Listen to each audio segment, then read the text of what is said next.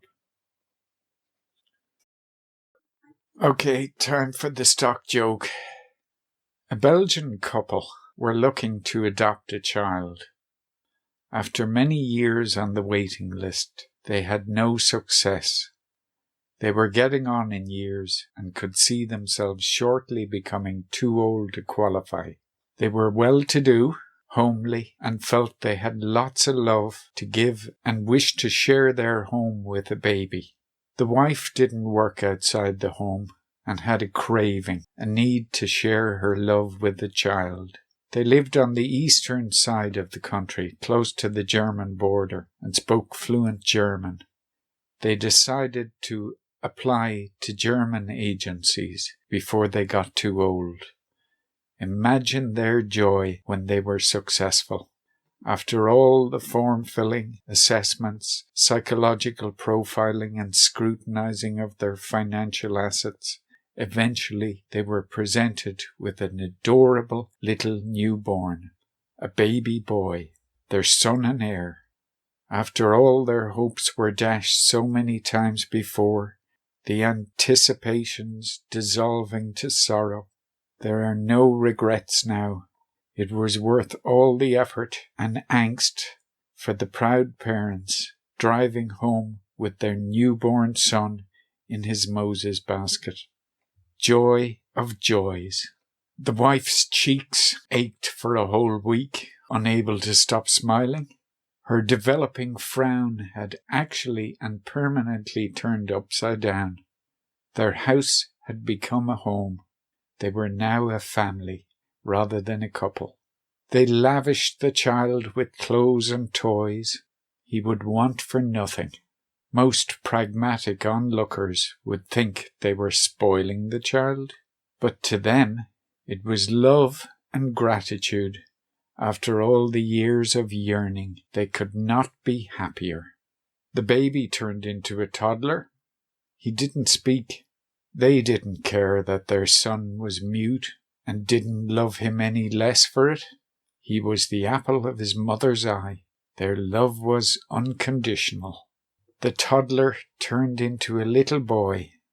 By this stage, he was 5 years old and would soon be starting school. His parents had bought him a cute little school bag and a lunch box and a flask. One evening, they were sitting down to dinner. The mother had been cooking all afternoon. She had decided to make carbonade à la flamande, a traditional Belgian dish, much like a beef stew. Tender, slow-cooked beef, bacon and caramelized onions, broiled in beer and served with boiled potatoes. She figured that the alcohol would have evaporated away, leaving only the flavour, and that her little boy was old enough for such a meal. After all, she had first had the famous meal when she was a little girl. The casserole dish was placed on the table, and she ladled out some stew for each of them. She was looking anxiously at her son to see how he would react to the beef flavour. The little boy took a spoonful and put it in his mouth. He spat it back onto his spoon and exclaimed, "Ah, it is burning hot!" He reached for his glass of water. The mother, who had been watching him, said, "You talked! He talked! You can talk!" "Yes," answered the little boy. "Why have you not spoken before?" inquired the father. "I did not need to," answered the little boy. "Up until this time, everything has been satisfactory." That's odd.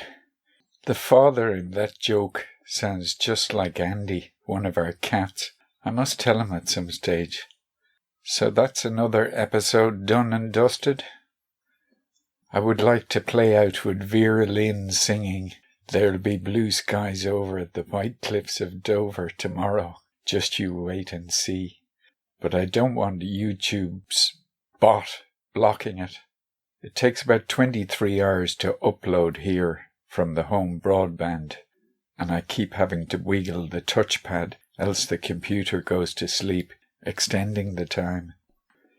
Take care of yourselves and each other. Soon people will be wondering what all the fuss was about. And remember, sharing is caring. Oh, I better qualify that. I mean the video, not the COVID. Eh? Thanks for watching. That's odd. The father in that joke sounds just like Andy, one of our cats. I must tell him at some stage. So that's another episode done and dusted. I would like to play out with Vera Lynn singing "There'll be blue skies over the white cliffs of Dover tomorrow. Just you wait and see." But I don't want YouTube's bot blocking it. It takes about 23 hours to upload here from the home broadband, and I keep having to wiggle the touchpad, else the computer goes to sleep, extending the time. Take care of yourselves and each other. Soon people will be wondering what all the fuss was about. And remember, sharing is caring. Oh, I better qualify that. I mean the video, not the COVID. Eh? Thanks for watching.